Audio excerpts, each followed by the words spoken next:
ትንሿ እህቴ አታውቀውም አባቷንና እንቁጣጣሽ በዓል ነበር በዓሉ ማለት ነው። ህፃን ሆና በአጋጣሚ አጎታችን በገዛልን ምናምን አሪፍ ሆነ። የዛ በዓል ቆንጆ ሆነ። ዶሮ ምኑ ተሟላ። በቃ ከሌላው በዓል በተለየ ያ በዓል ቆንጆ ሆነ ቤት ላይ ማለት ነው። አልተለመደም በግ መግዛት ምናምን እኛ ቤት አልተለመደም። ከዛ ማታ ላይ እናቴ ጠየቀቻት። ያው በቃ በግም ተገዝቶልሻል ዶሮም ተገዝቶልሻል ደስ አለሽ አይደል አለቻት። አዎ ብላ መጨረሻ ላይ ምንድን ነው ያለችው?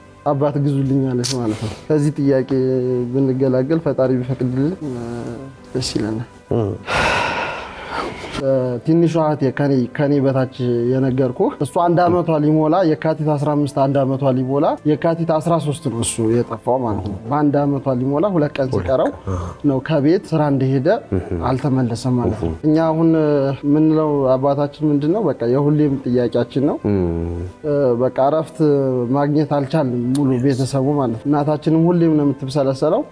እኛም ደግሞ አባታችን በህይወትም ካለ እንደው እግዚአብሔር ፈቅዶ ለፈጣሪ የሚሳነው የለምና እኛ ከሱ ምንም የምንጠብቀው ነገር የለም። እናታችን በጣም ጀግና የሆነች እናት ነው ያለችን። 4ቱንም ልጆቿን አስተምራለች። ትንሿ አሁን ዲግሪ ተማሪ ነች። ሌሎቻችን ደግሞ ዲግሪ ማስተርስም ጨርሰናል። ራሳችን ችለን ያለነው ከሱ ምንም የምንጠብቀው የምንፈልገው ነገር የለም። ግን እኛ ምንድነው የአባታችን መጨረሻው እግዚአብሔር ብሎት ኑሮም ከሆነ በህይወት ብናገኘው ካለፈም ቢሆን ደግሞ መረጃው ያላቸው ሰዎች ቢሰጡን ቢነግሩን እረፍት ነው ለኛ። ከሁሌም ጭንቀት መገላገል ነው።